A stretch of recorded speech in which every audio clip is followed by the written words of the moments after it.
Let's go. Let's go. See the attendees start rolling in. Good afternoon. Well, afternoon if you're on the East Coast. Good morning if you are in other parts of the US. And absolutely hello if you are somewhere else other than the United States. Got the chat on set and all set. Keep on forgetting that I have to do that every single time.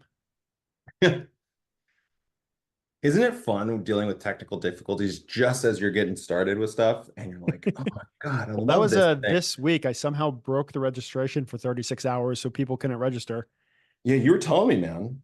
How'd that work out? It yeah, it actually came down to user error. Like their software team was involved on trying to fix it. Come to found out that I only made technically 499 tickets, not thinking it would come anywhere close to the numbers that we had. So like I fixed the tickets on one side, but I didn't fix it on another part of the back end. So it wouldn't let anybody register. So, Yeah, but I had someone saying to me that they were having a hard time registering. So that now makes sense as to what happened. yep, that was 100% on me and not the system. So, but It's I not your am fault. It's not your fault, Ben. You're doing this thing all on your own, man. You're a one-man team and you're doing a wonderful job with it. Look at well, you. thank you, Will. Well, I am so excited for everybody getting a chance to listen. This is the last day of the Recruiting Growth Summit. So I am going to go ahead and turn it over to you, Will. All right. How's everybody doing today? Okay, so I always get a little nervous before I do a presentation like this. It's just the jitters, if you will. So mind some of my kind of weird habits in the beginning.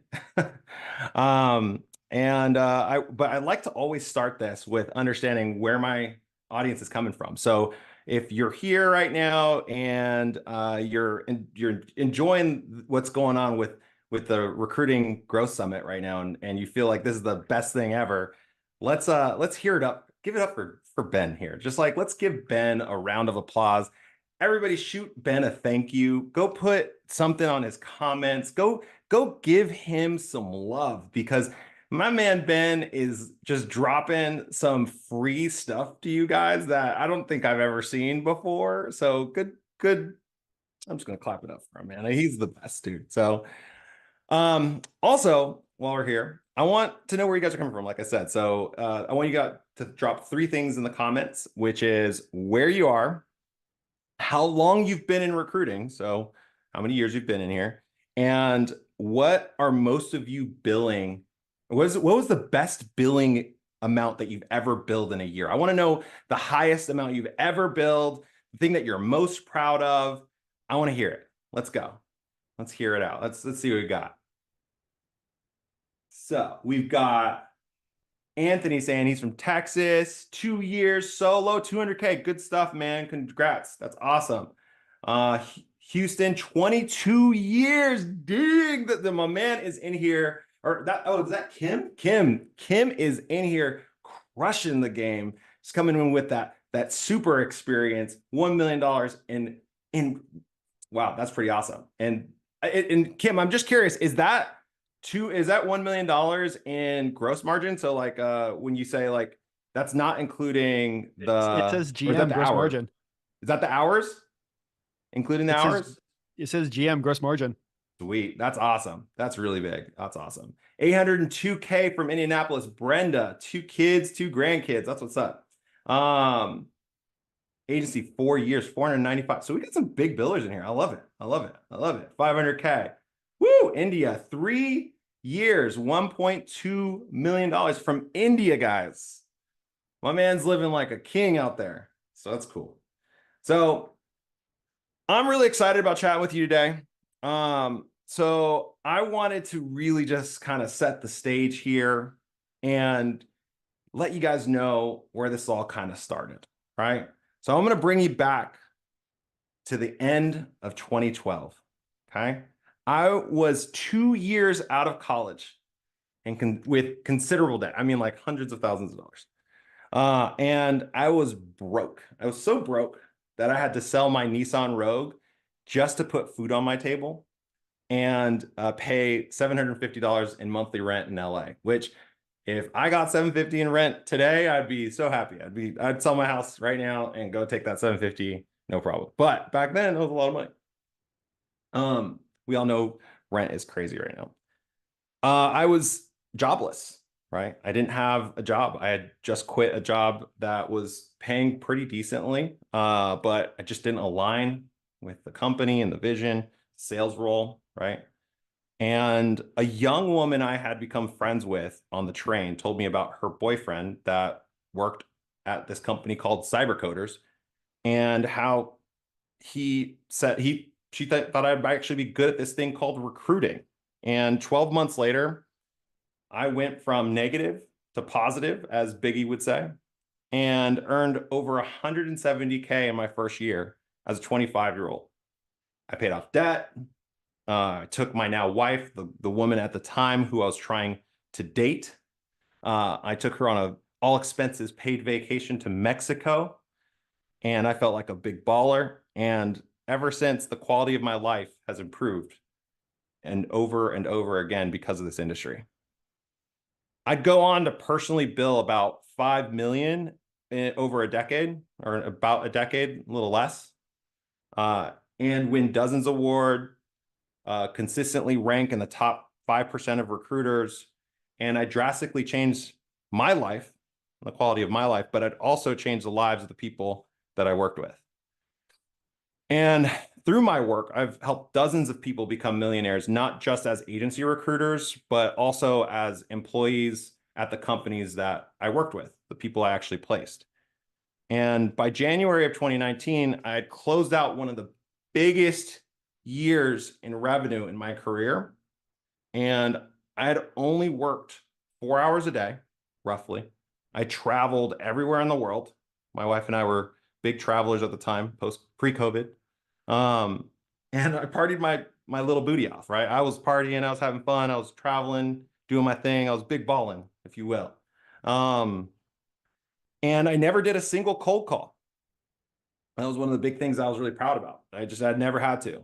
And I figured something out that many recruiters at the time and still today still haven't grasped. And so that leads us to where we are today, right? And I'm going to go ahead and share my screen because now it's presentation time. So share. Can everybody see my screen? Are we all good to go here? Can you see it? Yeah? Give me a thumbs up if you see my screen right now. Yeah, let's see. Where's this chat bot? Yeah, we got thumbs up. Okay, Patricia gave me a thumbs up. Thank you.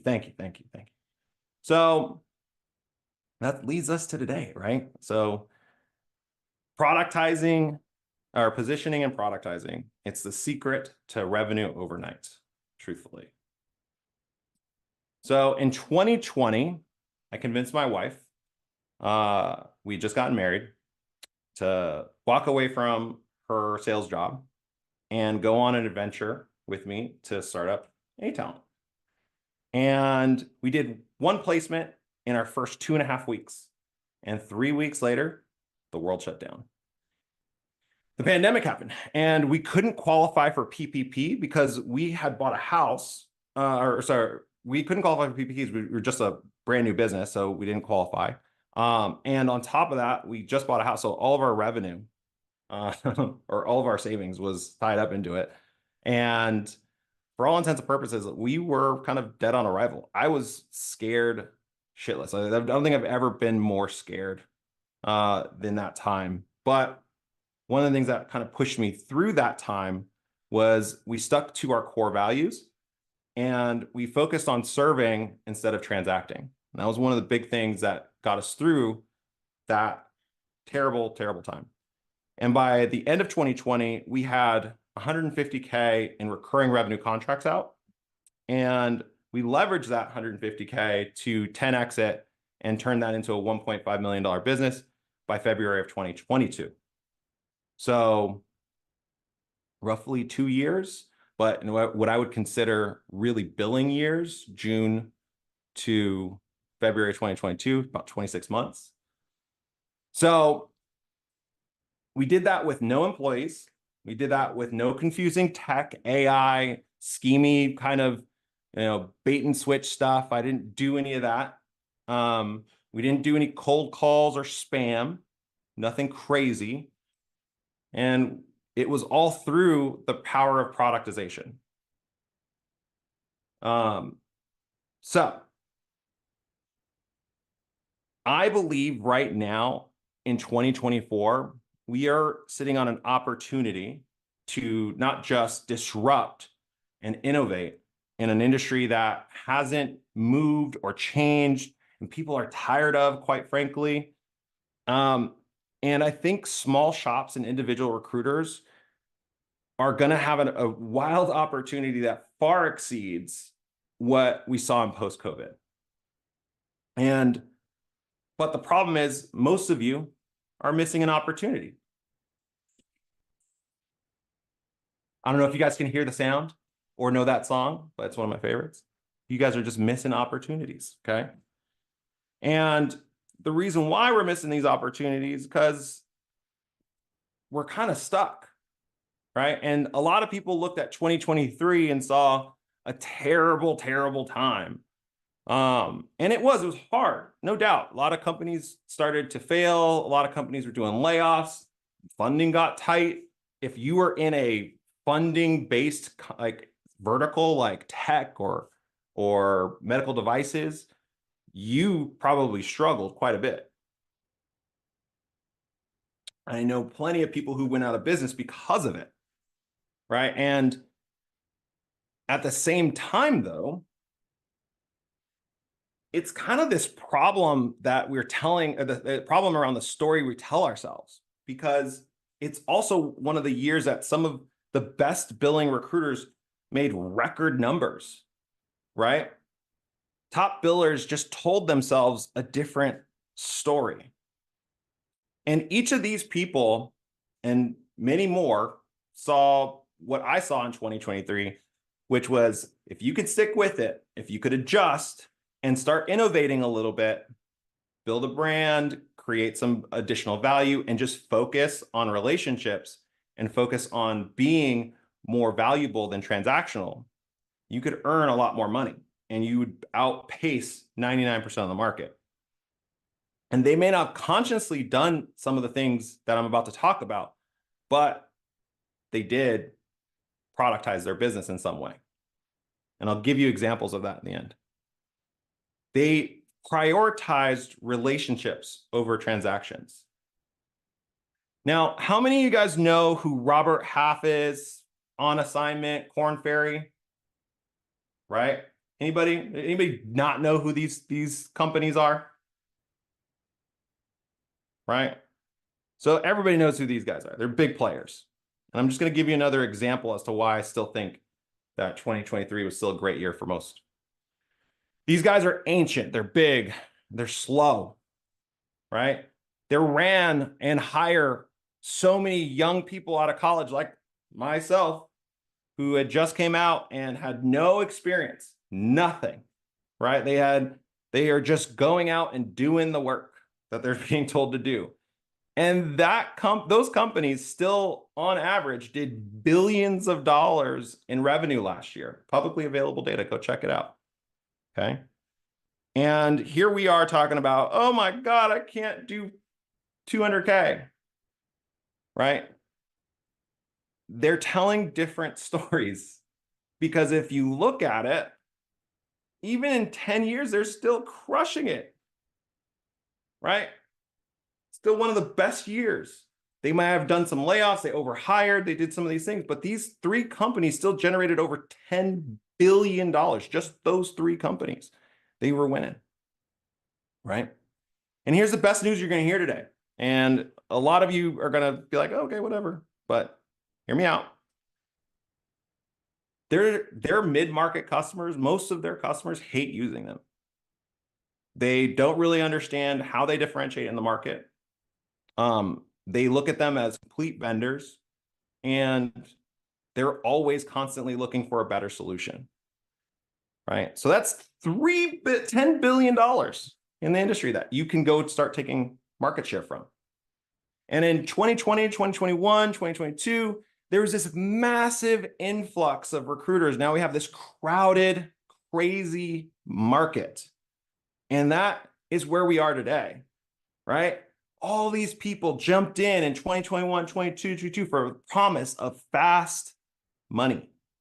Everybody wanted that fast money. And 99.9999% of recruiters in the market today that are struggling are still in that kind of mindset. And 99.99% of recruiters today have never gone through an actual sales process. They are simply transacting and trying to send resumes everywhere they can possibly go. And they're probably providing some sort of basic service, right? Everyone knows. And they're saying, oh, I've got the best program, or I've got the best process, and I work with the best candidates, and no one cares. Their messaging is terrible, right? I have a good friend who just went internal, Justin Wade, shout out to Justin. He's a fractional recruiter, and he like laughs because he still gets like 90 messages a day from recruiters all around the world asking to help out with the company that he's working at. And he and I just got off the phone yesterday or 2 days ago. And we went through some of the messages he was getting. He's like, oh my God, they're so bad. They're so bad. They're so basic. And all they all sell is contingency and retainers. And like right now, there's this big push for everybody to go retainer, retainer, retainer, retainer. It's like the big word of today, retainers. Everybody go retainer, right? And productization in its real form isn't about either of those things, right? But it's really about adding more value, right?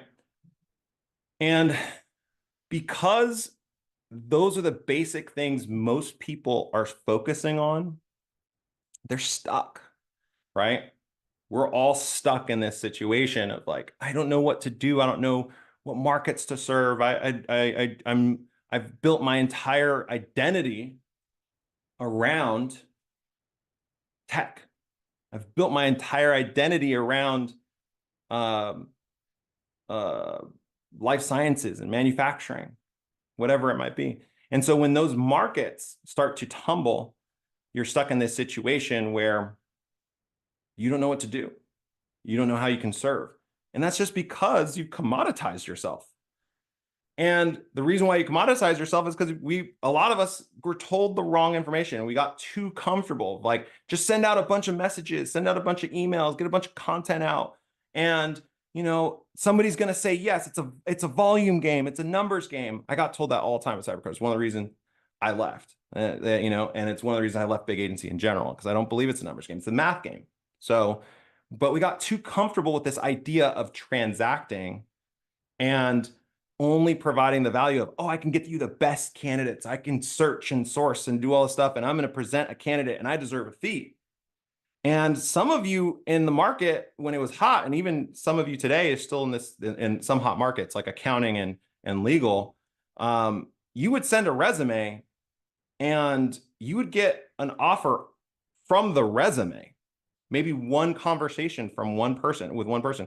I know for a fact that happened in the mortgage industry when the mortgage industry was booming. It was blowing up. If you found an underwriter that had 2 years or more of experience and you put them in front of any bank or any financial institution, you could probably get an offer within the first 2 days of getting them out. And it was extremely aggressive. Another industry that did that is construction. Construction was a similar place. I have a good friend who's in LA. His name's Roble. Shout out to Roble. He was doing like $1 million a year, $450,000 just by himself right now.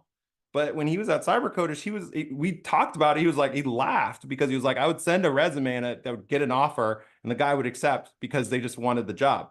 And that comfortability is why so much of the industry is suffering today, because we got so comfortable and so used to it. And now when we're trying to adjust and deal with this market, which isn't really that bad, it's just a little crowded, but you can stand out. Many of you are missing like one of the 3 things that really make this whole process better. And that's foundation, right? One of those is foundational pieces of what your business does and your core purpose and your core focus, all that stuff. But it's also the perception of what you actually provide to the market. So you're only perceived as a vendor because you've allowed yourself to be perceived as a vendor, quite frankly. Because the only times you've ever reached out to a company is when you have a candidate, and the only times you reach out to a candidate is when you have a job. And so you're in this constant situation where you kind of feel like you're in a chicken and the egg a lot of times of like, oh, I want to go jump into a new market, but I don't have a candidate, I don't have a job, and you haven't figured out how to adjust from that.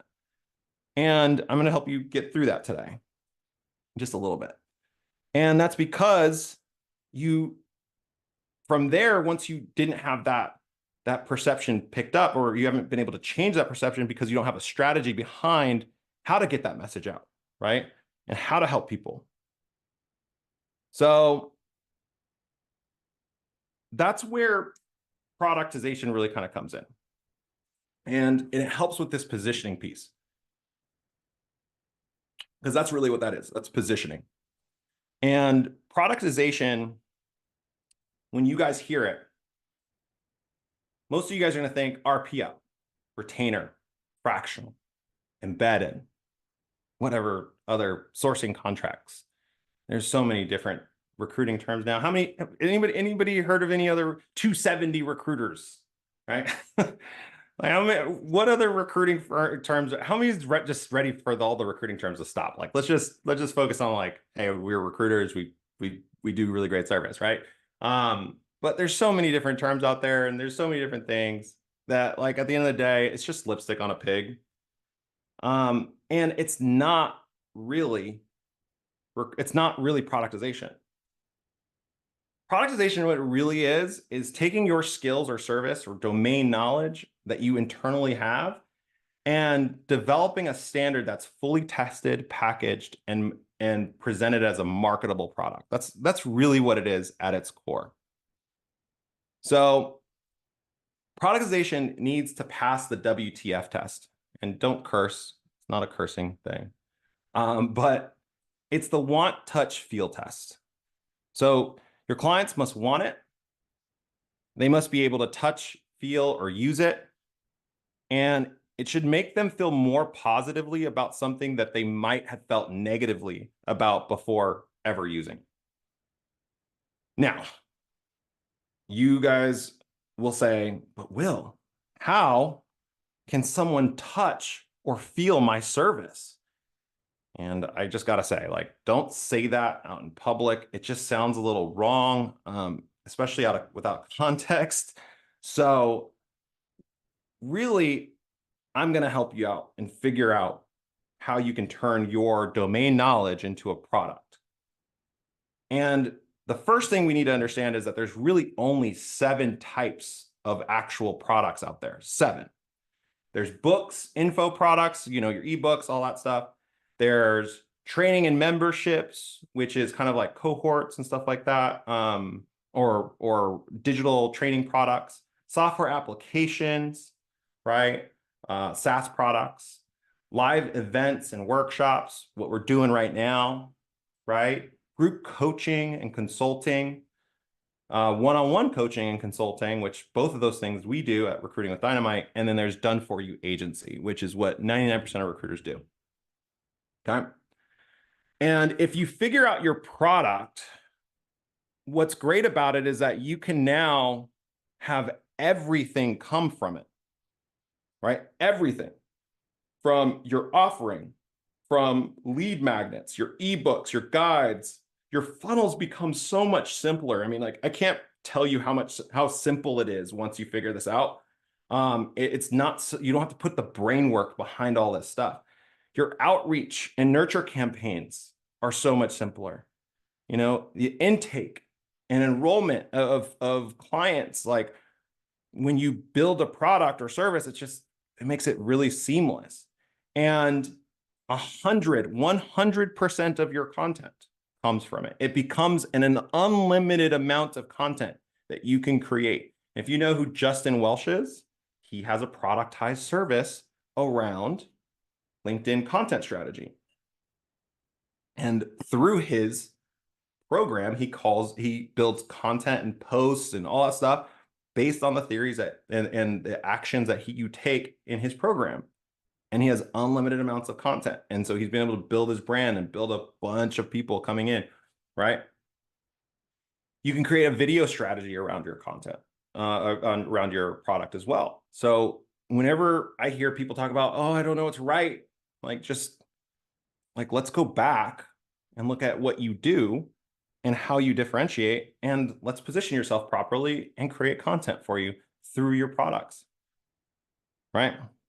So I'm going to show you how to create value almost from thin air, right? And that's why I said it's the strategy of creating revenue almost overnight, because you can, when you start seeing it, you can actually start identifying it all around all the modern products, or around all the modern services today, right? And I'll show you how you can actually, instead of taking what you are doing right now and just doing the basic one-step, two-step thing that everyone else is doing, instead of saying, hey, I have this really great process and I'm so much better than everyone else, like you can actually show it and you can actually give value versus just trying to transact, right? You're creating relationships and you're actually being able to give value and help people in a better way. And that's really the baseline of productization. So if you're a recruiter right now and the only thing you care about is transacting, and that's like, oh, I just want to transact, I just want to make more money, then productization is not for you. And I'll see you on the flip side, because that's not what this is about. It's about how can I add the most value to the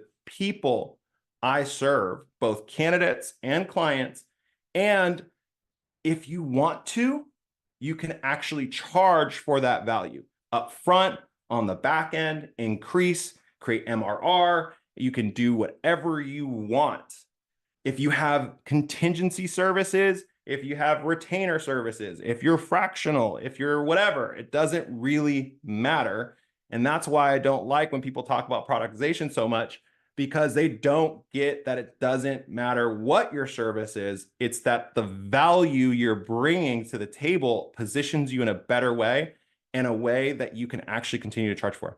So how many of you would love to take an intake with a client and charge $5K for an audit or $15K for an audit before you ever work with them, before you ever send a candidate or send a client or send a candidate or send them any sort of spec or do any work with them at all? Like, you could charge up front. I've done it, and it's freaking awesome.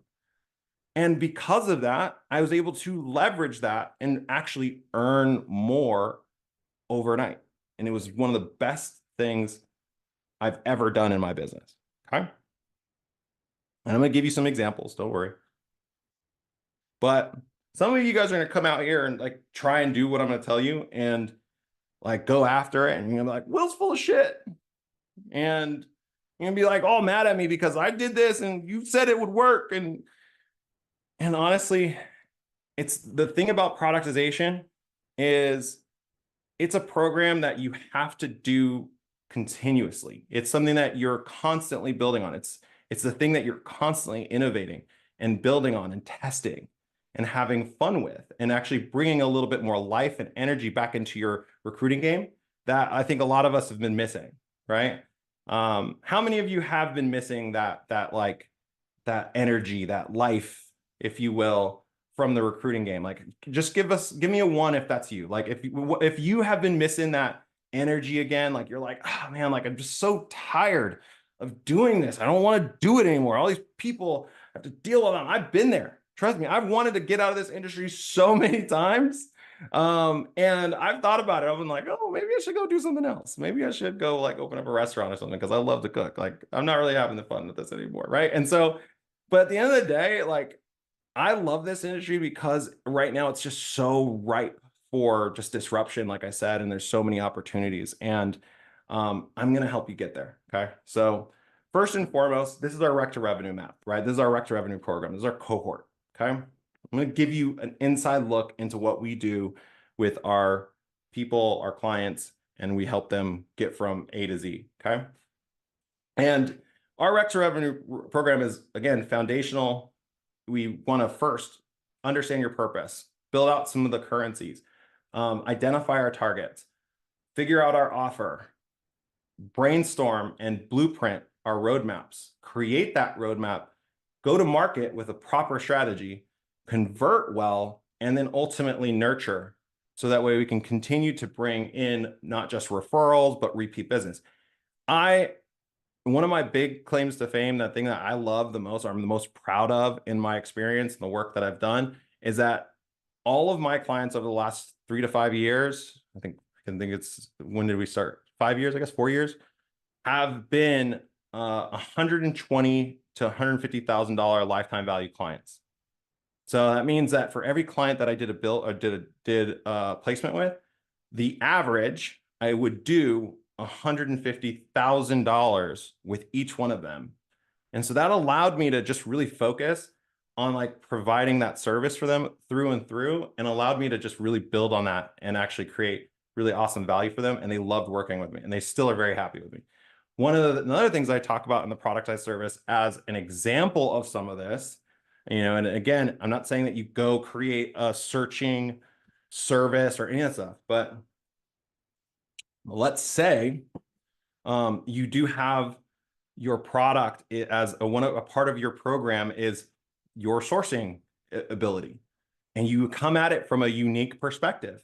And I'll show you what that means in a minute. You come at it from a unique perspective. You can now charge people monthly for a monthly subscription to your sourcing services, right? And it's very specific and unique. And I did this. And I'll give you an example. One of the clients I had was a major toy company. And I love this example because it's so prevalent. They had a executive search or executive hire for a VP of, what was it, digital marketing or marketing growth, something like that. Can't remember. And the role was about 250 to 350K. That's just salary. The person was going to be managing over $1 billion in sales. So it was like an insane amount of money. And the problem was they wanted someone hyper local, and the company had this massively terrible reputation in the toy industry. They were known to litigate and be litigious and sue, and nobody really wanted to work with them because of it. And they created a lot of enemies. Not the best client in the world. And instead of walking away from that and being like, oh, well, I guess I can't help you, I worked with the recruiter there and said, hey, look, like, how about we figure out a way to position this a little bit better? You guys are obviously making changes to your culture. Like, this is a big part of that. So we need to be able to attract them in the right way. And that's going to take a lot of work. So I can't do that for under 30%. It's just not going to make sense for me. It's a lot of work. And there's a very limited talent pool.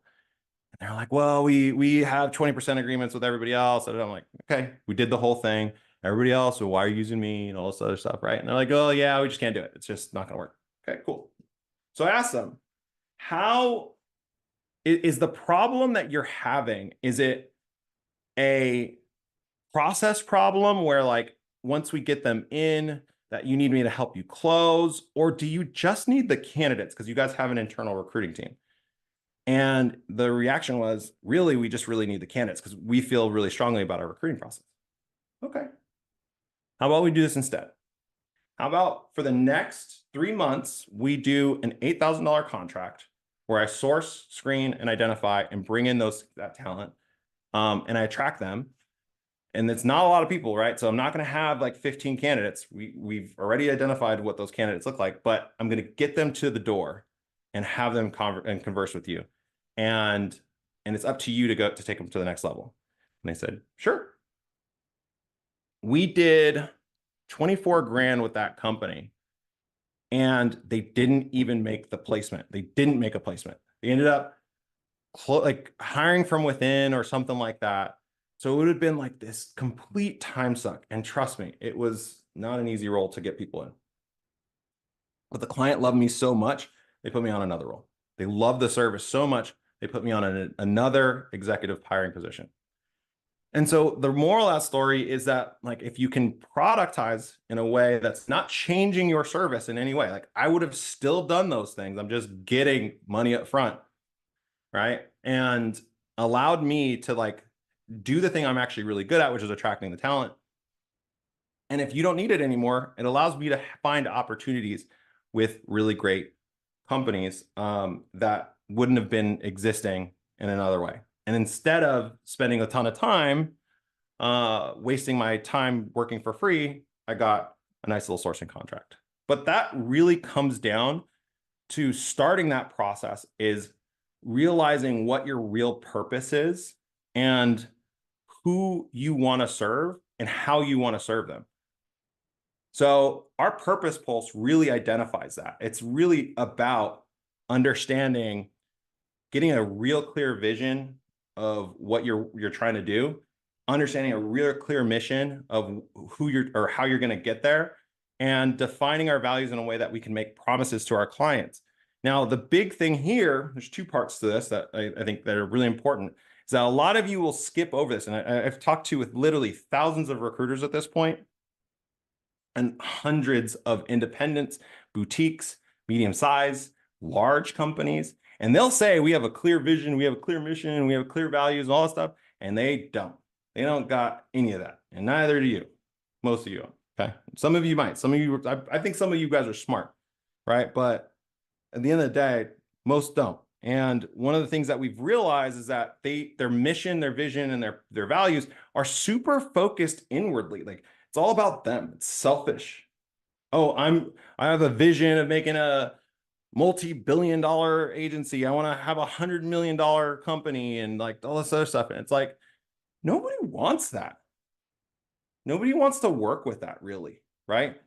And the big part that we really need to identify here is how do we turn those things into me, I, into you, and focus on our clients and focus on our candidates and get buy-in.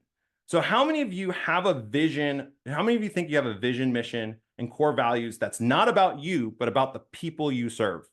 How many of you? Give me a thumbs up or yes if you think that's you, that you could actually quote it. Good. So some of you are already ahead of the curve, which is this is awesome. It's 99% of people do not have that. And I'll give you an example, right? So some of the visions that or missions I hear, like I said, is $100 million. Well, what if you change that? What if you turn that and garnered a pull process of getting people to want to be a part of your mission? So let's think about it in terms of how I get to $100 million. How do I serve more people in a way that is going to be something that really attracts them to want to be a part of this mission, want to talk about it? And so one of the things that we did with one of our clients is instead of saying, oh, we're just trying to get to $10 million, it's like, hey, like, what are you really trying to do? Well, we're trying to save time, which is ultimate currency, which I'll get into in a second. Trying to save time. We're trying to save time for our clients. We want to get high performers, and we only want to work. We want to work with, really great people, and they're going to be big impact players. And I'm like, okay, so how do you prove it? We prove it. We have a 1-to-1 ratio. We only send 3 candidates, and they usually get placed. We fill 98% of our roles. Awesome. Okay, so how about instead of we're trying to get to 10 million? How many hours do you actually reduce for your clients in the process of a particular hire on average? Well, we stop probably about 30 hours per role. Okay, so how many roles would you need to fill to get to that 10 million if we took the average number, right? Figured that out. And what we came up with is that we wanted to save our hiring managers and candidates over 100 million hours in interview time, right? Whatever it was, right? So when you talk in terms of things that bring people in and they say, that makes sense to me, I want to be a part of that. I don't want to have that. I want to save 100. I want to save 10 hours per lesson, right? I want to get that ROI. Yeah, exactly, Rebecca. I want to get that ROI from it. You're setting a mission that's not you-centric, it's them-centric, right? So that's the first part of the purpose. And if you need help getting to your purpose and core focus, I would recommend these 2 books. Traction, Start with Why. Okay. The other part from purpose pulse that we need to pull is your anchoring concepts, your philosophies, if you will. Okay. And some of you who've been in the business, like Kim, she's been in the business for 22 years. She's probably seen quite enough good, bad, ugly hires and probably seen it all. And she probably has case study after case study and story after story. And she will say, like, I've got a really good understanding of what makes a great hiring process and what makes a great team and what makes a great organization. And she can probably figure out some core philosophies to her recruiting. Some of you might think it's, hey, you need to have a great employer brand. Some of you might think it's about having a better screening process. There's a lot of different core philosophies. I'm not going to tell you which one you should pick because that's you. It's you. That's how you make it personal, right? That's how you differentiate. And so that anchoring concept is really big. So like if you can get those case studies from your past experience, that's fantastic. But you can also validate those things through people's life work. People who we already know, love, like, trust, and value, they have their own core philosophies. For example, Phil Jackson, his philosophy is harmonious teams, right? He doesn't believe that one person can do the whole thing. And so if you took Phil Jackson's approach to hiring and growing an organization and getting people to what their real goals are, guess what? You can start creating some really great pieces to your program that intertwine this harmonious piece, right? Everything from your program can be part of that. EOS as another example. A lot of us who here's read traction or knows the EOS system, like just want to make sure that everybody's still here too. So EOS, like put in EOS if you have, right? And like, yes, like, okay, Tony, Steven, Benny, I love you, Ben. Everybody, a lot of people know about EOS. And so there's actually this new kind of firms that are coming out that are based on EOS, right?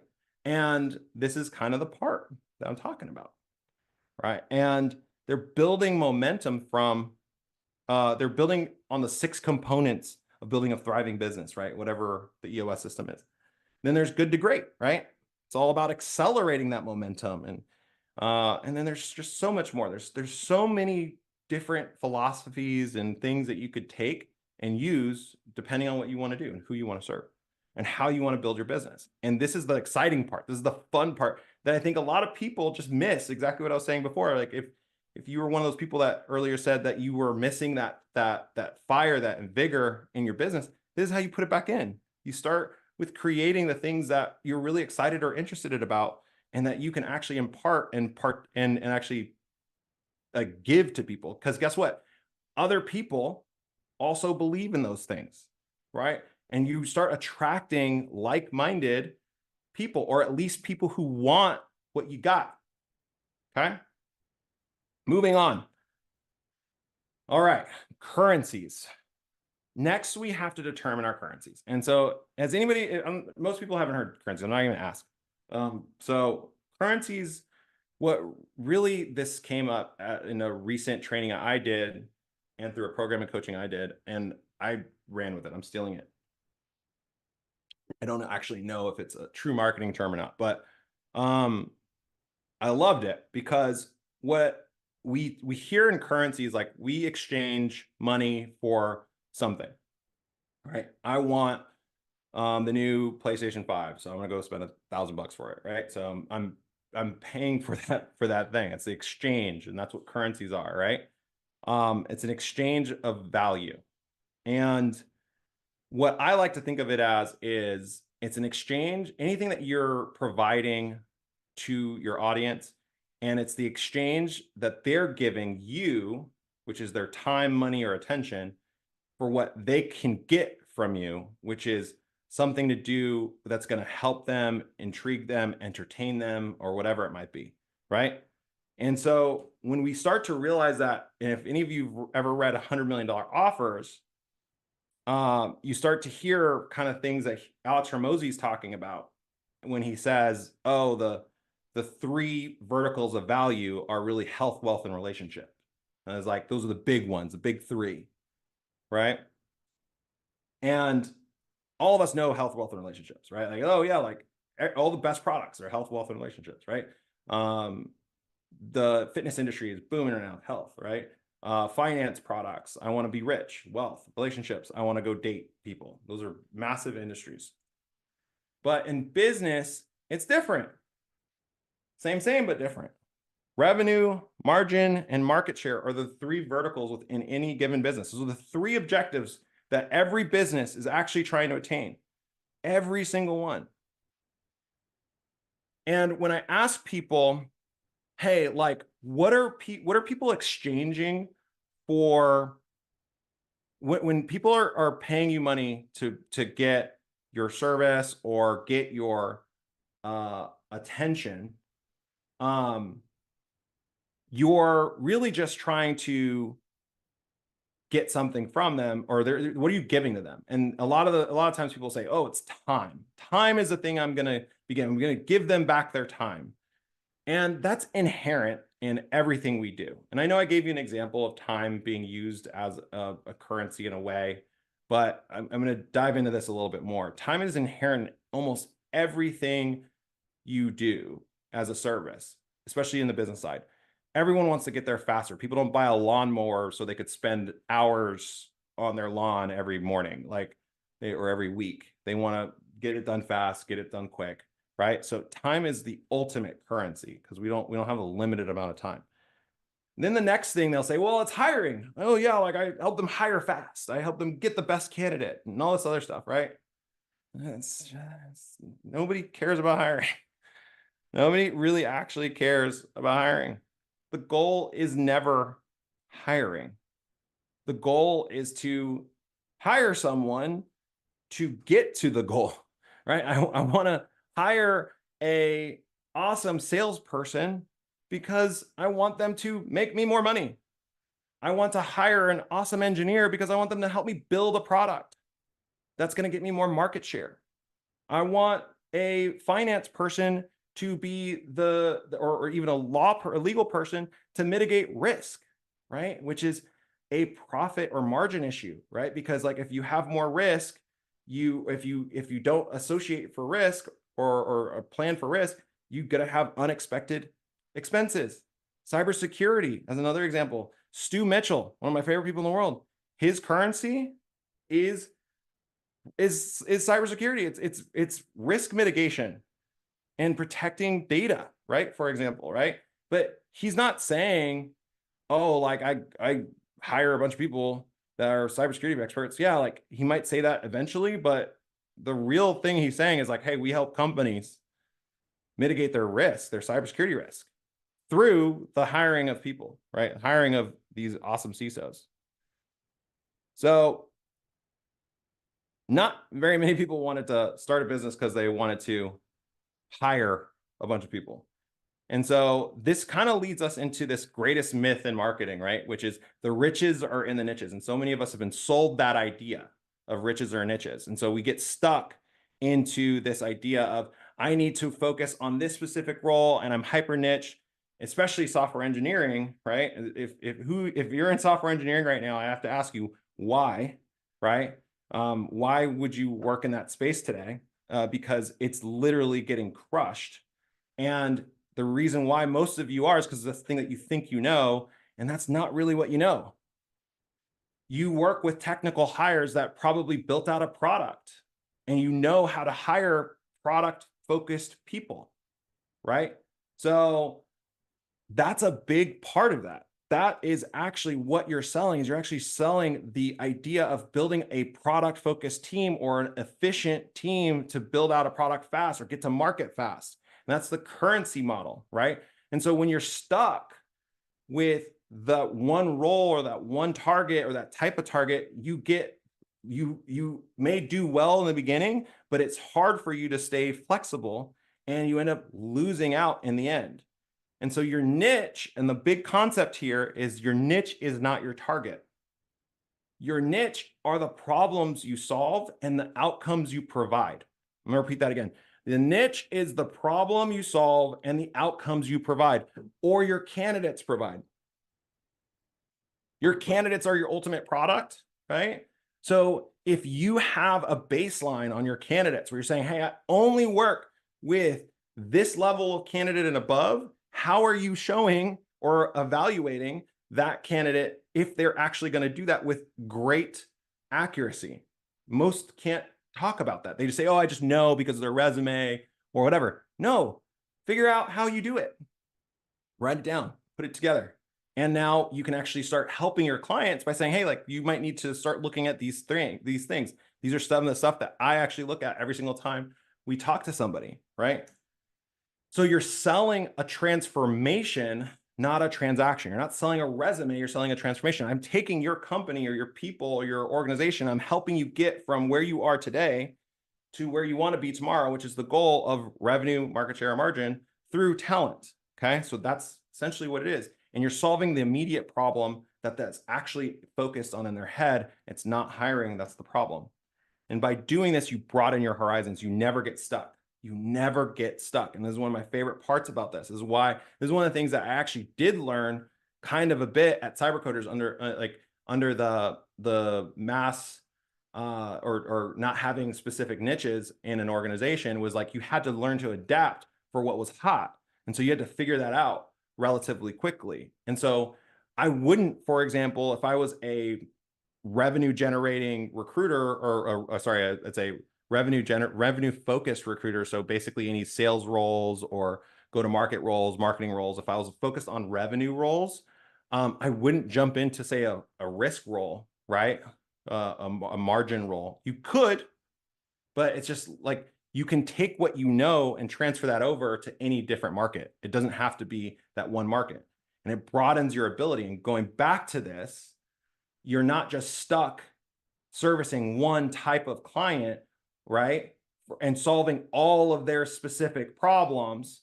Instead, if you do this currency model, you can actually focus on, hey, like, I'm going to put content out about sales. And Keely Flood, shout out to him because he's a prime example of this, right? Keely talks about sales and marketing and the things that sales reps can do. And yeah, his target might be whatever it is, but his message can hit a broader spectrum and actually serve a lot more different people. And so whenever Keely wants to, if one of his markets or targets end up going out of business or like things start to flounder a little bit, like what happened in tech, he can jump and move into the next one by identifying and actually validating who in that market was resonating with his message. So people who are hand raisers and people who are engaging and joining his community based on the sales concepts he's selling, right? So this is a big part of that, right? And I'm going to give you an example. Cole Gordon, if anybody's ever heard of him, probably not. A lot of people haven't, but he's one of the biggest recruiters in the space right now. Cole turned his agency into a $32 million agency in, I think, 36 months. And I think he's now around 72 million.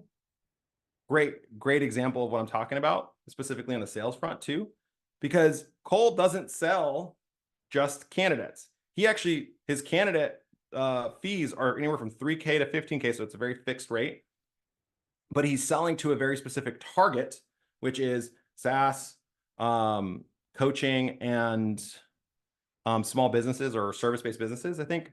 So those are the three targets he focuses on, but he helps them understand what their sales problems are. And he talks solely to sales and revenue growth. And when he sends his message out, he goes, hey, like, hey, if you're a sales, if you're in SaaS or you're a coach or consultant and you're looking to go from $10,000 a month to $50,000 a month, we want to help you out. We actually have a really great system that helps people identify what the best sales process is and get clients in the door and candidates in the door. And then we also just vertically integrate with you, because once we give you that system and you understand that foundational level and you're actually off and running, we can now go place some of the setters and closers in our that we've actually trained based on that system inject them into your business. So you're fully vertically integrated. You don't have to do with the training. You have to worry about handholding. You don't have to worry about it. And so he goes on and on and on, and people love it. People buy it. People eat it up because of it. So that's an example of great currency setting. Okay.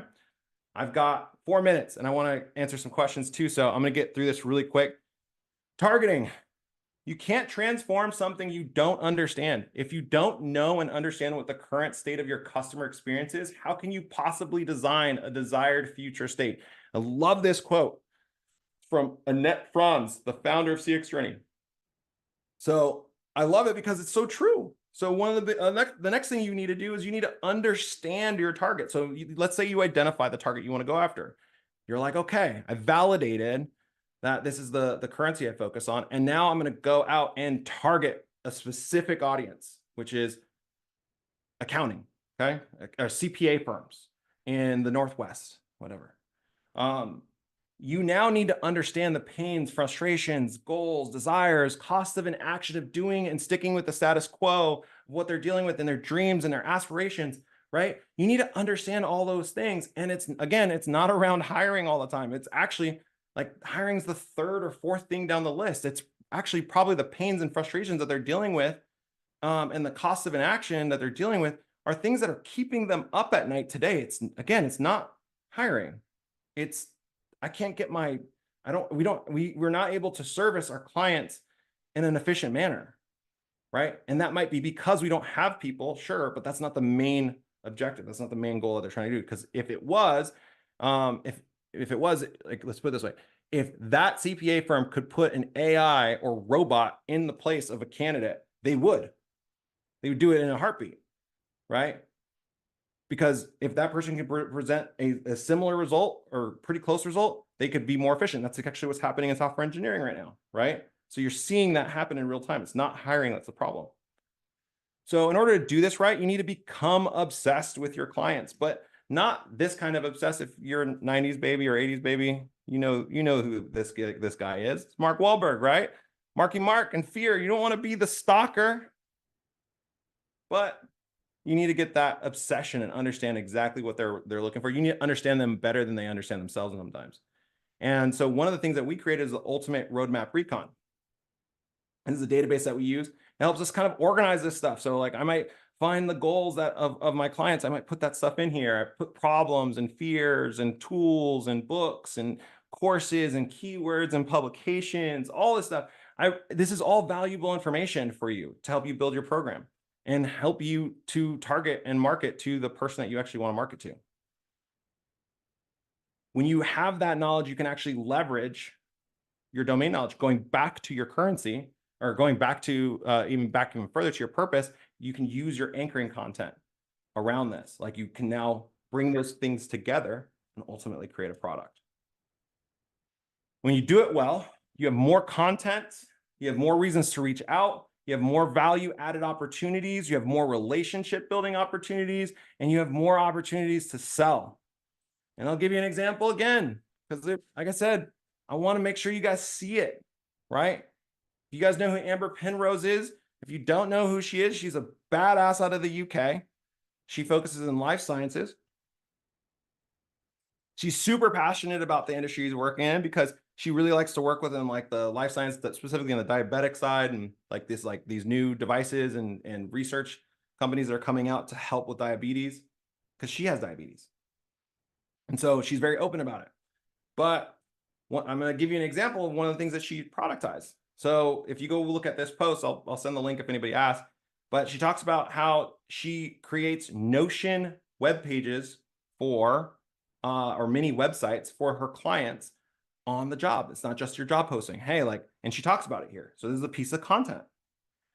And her clients love it so much that she's able to charge for it if she wanted to.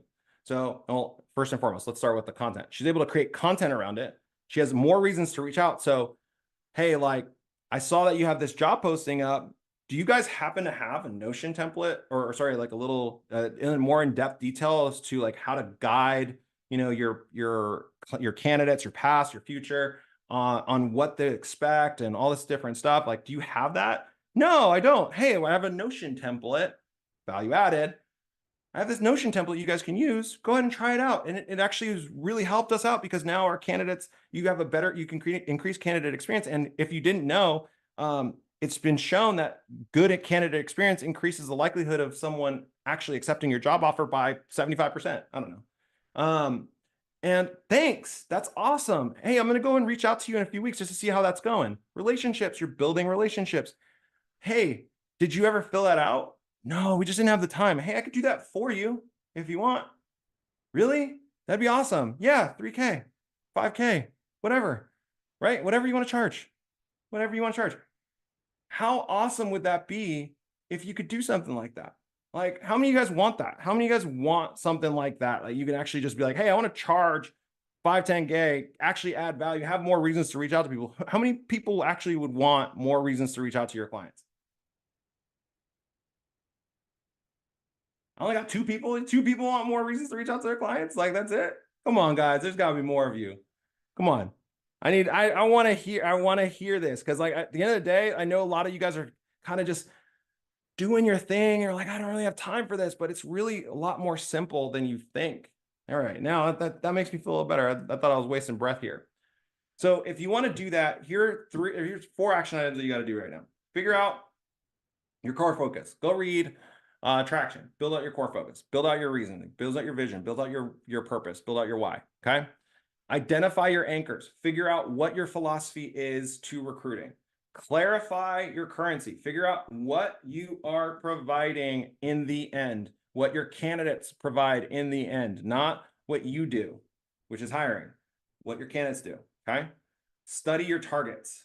Go do that recon. And if you want that recon, I'll have it for you. But just to end, because I know I'm a little over now, I just want to clarify one last thing, and I just really want to bring this home. I genuinely believe that today is the best time to be a recruiter, and specifically to be a recruiter who's looking to actually create value and build relationships with their clients, specifically recruiters who are genuinely interested in the outcomes they provide, and specifically the recruiters who want to be more useful to the people they serve. If that's you, you have an opportunity to earn way more money than ever before. And I truly believe that. And I think if that's not you and you're still in that transactional mindset and you're still thinking like, oh, I got to just go make that money. I got to go put that resume out in front of people. And that's the only thing you do. Not saying that you don't do that, but it's the only thing you do. Then I have some bad news for you. I don't think you're going to last for very long. So if you want to download our Ultimate Recon Roadmap, please go ahead and scan this QR code here. It's only going to be, you'll have access to that as much as you want. So if you guys want to download it, it's free. You can get the Notion template. You just got to like duplicate it on your side. So you'll get an email, just put in your information, and it'll be sent over to you. But if you guys want to have a strategy session with me and really dive in, and this is really specifically for, I'm going to be very, very, very, very specific. The people that this is going to be best for is people who are independent or small agency, or even if you have a big agency, like, but you can own your process. You can own your program. It's also going to be very, very specific for people who actually have build already. Like if you're just starting out or you're just creating your agency, like I've worked with some of those clients. You need to go figure out how to go bill. You need to go bill right now. And I can help you with that. That's actually in our program for precision prospecting. That's our digital course. I can help you with that. That's not a problem. But and you can download this code and we can do an audit as well if you want to. But for the roadmap, the rec to revenue program, the cohort, that's for agency owners, people who are doing 200, 300, 400, 500, 600K, have a consistent business cycle. They understand what their value is. They have a good strategy already. They have a good process, and they're just looking for more ways to connect and engage and increase revenue. I want to talk to you. Okay. That's really who I really want to talk to. So even if that's not you, go ahead and use Ben's the best, because he really is, as a promo code. That if you click that little QR code, you put your information in, there'll be a video about how to use the Recon roadmap and like what to do with it. And then you can actually book me for a 90-minute session there. Use that, take $200 off. And it'll give you access to even our P Club, which is where you get your precision prospecting course. So you get access to all that. So, but if you really, really, really want to take this to the next level, I'm really excited to talk to you too. So that's it. Any Awesome. We questions? got a few questions. I got one from Ellie.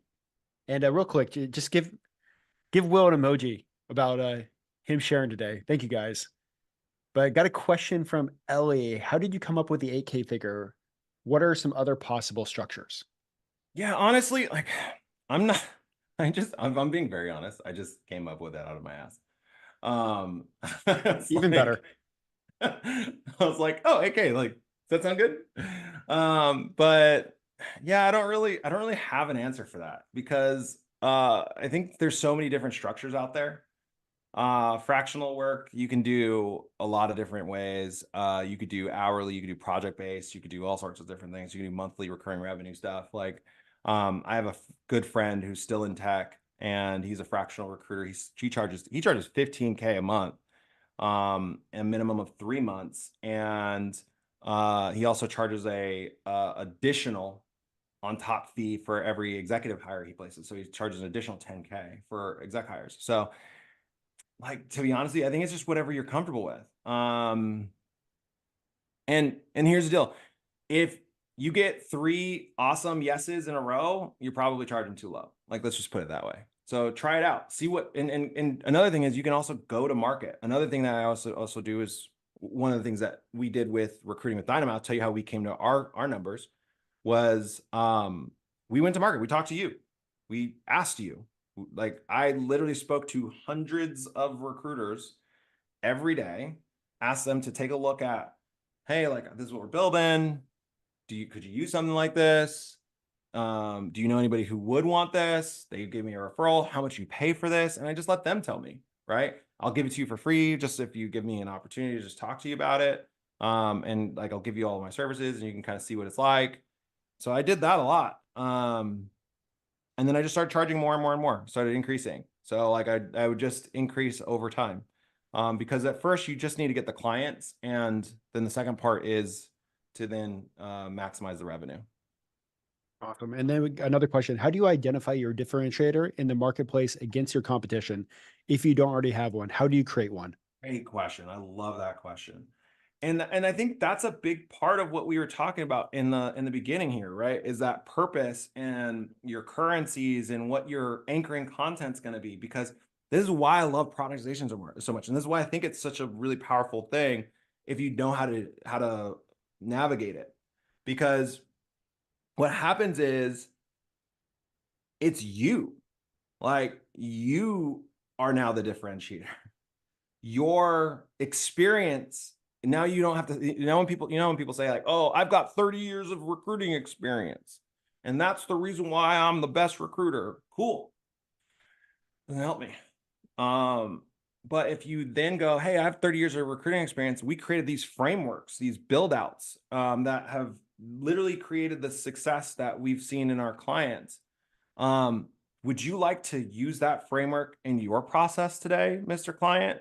Yeah, I'd love that. Cool. Here you go. Here's our worksheet, right?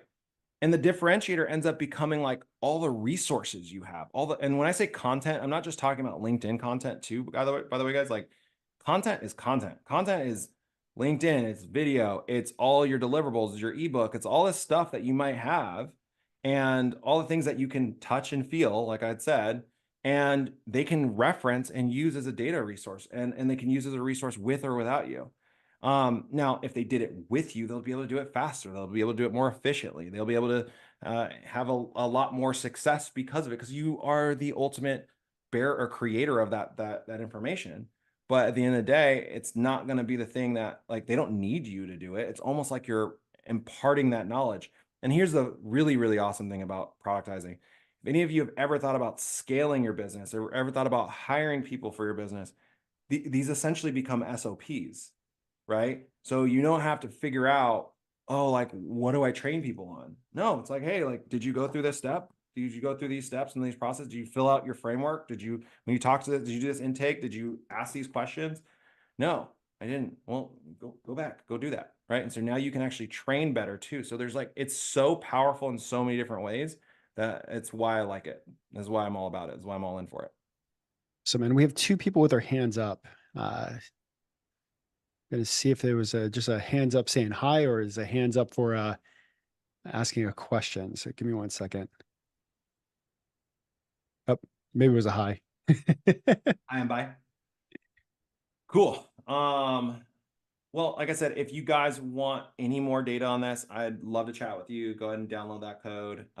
Get the promo code. Ben's the best. You really are, Ben. Thank you so much for giving me the opportunity to speak to so many people. And hopefully you guys liked it. You enjoyed it. You feel comfortable with what I said. If you don't, then that's probably okay as well. So I'll see you on the flip side.